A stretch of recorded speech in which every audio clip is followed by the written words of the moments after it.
भलाल का बेटा सुमेर आवारा दोस्तों के साथ रहकर काफी बिगड़ गया था। वह गांव की बहु बेटियों पर बुरी नजर रखने लगा, तो भलाल ने उसकी शादी पड़ोस के गांव की रहने वाली मीना से कर दी।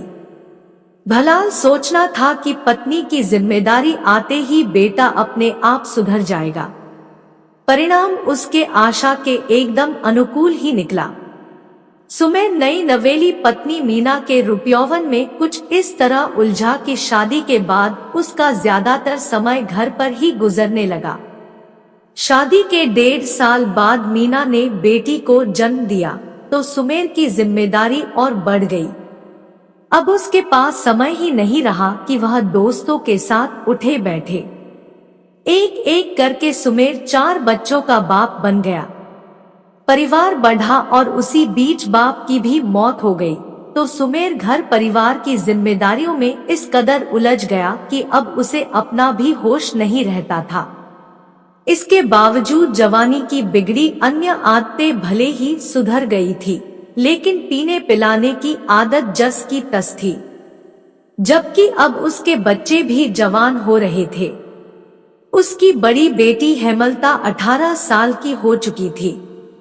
सुमेर के घर से कुछ दूरी पर संतरू यादव का घर था। उसका दूध का कारोबार था, इसलिए उसके बेटे नरसिंह यादव उर्फ शेरा का मन पढ़ाई में नहीं लगा, तो उसकी पढ़ाई छुड़ाकर संतरू ने उसे अपने साथ दूध के कारोबार में लगा लिया था। उसका एक बेटा और था जो रायपुर चला गया था और वहां किसी कंपनी में नौकरी करने लगा था। उसके जाने के बाद उसे शेरा का ही सहारा रह गया था। एक ही गांव का होने की वजह से सुमेर और शेरा में अच्छी पटती थी। इसी वजह से दोनों का एक दूसरे के घर भी आना जाना था। वैसे तो दोनों की उम्र में 5-6 साल का अंतर था, लेकिन उनकी आदतें काफी हद तक मिलती जुलती थी, इसीलिए दोनों में पटरी खाने लगी थी। सुमेर भी खाने पीने वाला आदमी था और शेरा भी। अक्सर दोनों की शामें एक साथ गुजरती थी। दोस्त की पत्नी होने की वजह से शेरा मीना को भाभी कहता था।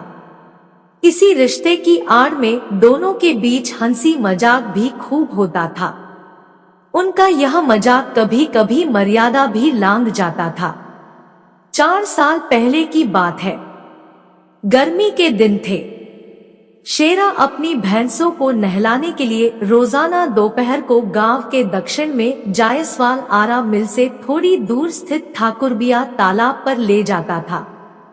उस दिन शेरा ने अपनी भैंसों को पानी में उतारा ही था कि उसकी नजर तालाब के दूसरे घाट पर नहा रही मीना पर पड़ी। वह साड़ी उतारकर सिर्फ पेटीकोट और ब्लाउज में नहा रही थी।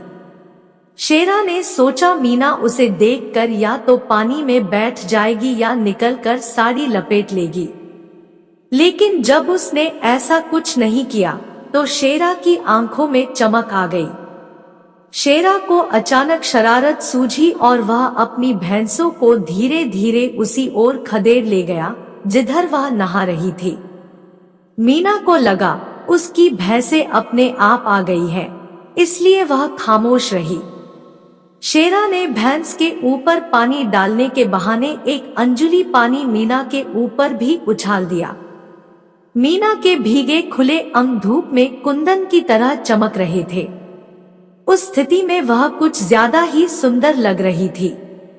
पहली बार तो मीना कुछ नहीं बोली, लेकिन जब उसने दोबारा यही हरकत की तो वह उसकी शरारत भांप गई। बिल्लौरी आंखों से शेरा को घूरते हुए बोली, क्यों शेरा, तुम्हें दिखाई नहीं दे रहा है क्या कि मैं नहा रही हूँ? क्यों नहीं दिखाई दे रहा है भाभी? पानी में भीगकर इस धूप में तो आप कुंदन की तरह चमक रही हैं। तुम मेरे ऊपर पानी क्यों उछाल रहे हो? मीना ने मुस्कुराते हुए कहा।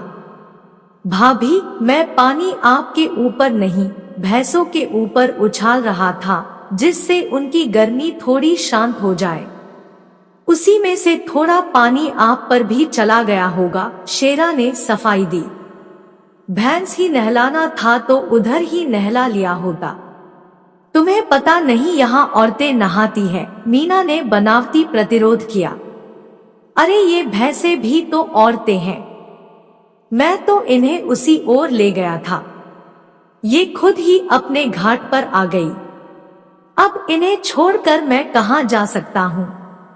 ठीक है, मैं ही जा रही हूँ, तुम अपनी भैंसों की गर्मी शांत करो। आपकी गर्मी बड़ी जल्दी शांत हो गई भाभी, मैंने तो सोचा था कि अभी आप नहाएंगी, लेकिन आपकी गर्मी तो पानी का छींटा पड़ते ही शांत हो गई। शेरा ने यह बात जिस अंदाज में कही थी, मीना को उसका मतलब समझते देर नहीं लगी। उसने कहा, मेरी गर्मी पानी से शांत नहीं होती, उसके लिए मर्द चाहिए। हिम्मत है मेरी गर्मी शांत करने की? मौका मिला तो जरूर कोशिश करूंगा भाभी, शेरा ने कहा, मौका तो दीजिए, उसके बाद देखिए मेरी हिम्मत को। इसके बाद बात खत्म हो गई।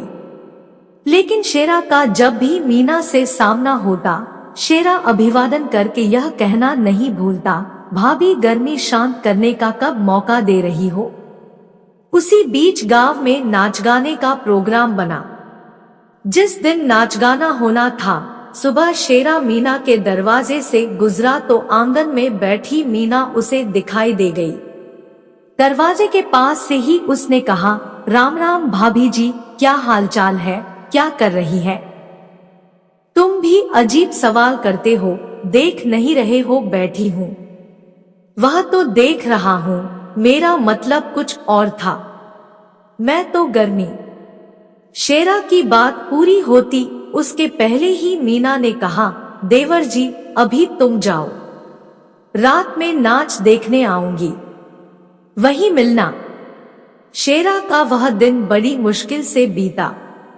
रात 10 बजे के बाद नाच गाना शुरू हुआ तो मीना ने सुमेर से कहा, चलो नाच देखने नहीं चलोगे क्या? तुझे नाच देखने का बड़ा शौक है तो तू जा, अभी मेरा मन नहीं है। नाच पूरी रात चलेगी, मन होगा तो आ जाऊंगा, सुमेर ने कहा। मीना तो यही चाहती थी, इसलिए वह तुरंत निकल गई। वह नाच देखने थोड़े ही गई थी, वह तो शेरा से मिलने गई थी, इसलिए वहां पहुंचते ही शेरा को खोजने लगी। शेरा भी उसी को खोज रहा था, इसलिए उन्हें मिलने में देर नहीं लगी। मिलते ही शेरा उसे गांव के बाहर बने स्कूल में ले गया। प्रोग्राम पहले से ही तय था, इसलिए शेरा पहले ही वहां दरी बिछा आया था। दरी पर बैठते हुए मीना ने कहा, शेरा मैं ज्यादा देर तक रुक नहीं सकती, इसलिए जो भी करना है जल्दी करो। अगर सुमेर नाच देखने आ गया तो मुझे वहां न पाकर शक करेगा, वैसी भी वह बड़ा शक्की आदमी है। भाभी जी आप उसकी चिंता ना करो, मैं हूं ना, मैं सब संभाल लूंगा, आखिर मेरी उससे दोस्ती जो है। शेरा भी कहां समय गंवाना चाहता था, इसलिए उसने मीना को बाहों में भर लिया। इसके बाद वासना का ज्वर उमड़ा तो जल्दी ही शेरा को एहसास हो गया कि मीना सचमुच हुस्न के गोले छोड़ने वाली तोप है। वासना का तूफान शांत हुआ तो अधखुली आंखों से शेरा की ओर देखते हुए मीना ने कहा, शेरा आज मैं तुम्हारी कायल हो गई, तुमने सचमुच मेरी गर्मी शांत कर दी। भाभी तुम भी कम नहीं हो, मेरे भी छक्के छुड़ा दिए, शेरा ने कहा। कपड़े ठीक करते हुए मीना उठी, अब मुझे चलना चाहिए, लेकिन जाने से पहले एक बात का जवाब जरूर चाहूंगी, कहीं तुम मुझे मंझार में तो नहीं छोड़ दोगे? मैंने अपनी इज्जत तुम्हारे हवाले कर दी है। भाभी जैसा तुम सोच रही हो वैसा कुछ भी नहीं होगा। हमारे तुम्हारे बीच आज जो संबंध बने हैं वह ताम्र बने रहेंगे। भले ही हम दोनों बूढ़े हो जाएं, पर हमारा प्यार जरा भी कम नहीं होगा। तुम्हें चिंता करने की जरूरत नहीं है। कभी भी तुम्हें किसी भी चीज की जरूरत हो मुझसे बेहिचक कहना, मैं तुम्हारी हर जरूरत पूरी करूंगा। इच्छा पूरी होने के बाद शेरा अपनी राह चला गया तो मीना अपनी राह। इसके बाद दोनों को जब भी मौका मिलता कहीं ना कहीं जिस्मानी भूख शांत कर लेते। यह ऐसा संबंध है जो किसी भी तरह छिपाए नहीं छिपता। शेरा और मीना के भी संबंधों की जानकारी सभी को हो गई। मजे की बात यह थी कि मीना जहां 4 बच्चों की मां थी, वहीं उसका प्रेमी शेरा भी 2 बच्चों का बाप था। उसकी पत्नी संतोषी को तीसरा बच्चा होने वाला था। जब इस बात की जानकारी संतोषी को हुई तो उसने पूरा घर सिर पर उठा लिया। उसने शेरा को समझाया भी, लेकिन उस पर पत्नी के समझाने का कोई असर नहीं पड़ा। जल्दी ही हालत यह हो गए कि संतोषी अगर मीना का नाम ले लेती तो उसे गुस्सा आ जाता और वह उसकी पिटाई कर देता। दूसरी ओर सुमेर भी पत्नी की बदचलनी से शर्मिंदा था, लेकिन उसे शराब की ऐसी लत लगी थी कि वह अपनी कमाई का आधे से ज्यादा पैसा शराब में उड़ा देता था। मीना जब भी समझाने का प्रयास करती, उसे 4 बातें सुननी पड़ती। घर में बच्चे बड़े हो चुके थे, इसलिए सुमेर मीना पर सख्ती नहीं कर पा रहा था। शायद इन्हीं वजहों से मीना और शेरा के संबंधों में कोई रुकावट नहीं आई। जब पानी सिर से ऊपर जाने लगा तो सुमेर ने मीना के घर से बाहर निकलने पर पाबंदी लगा दी।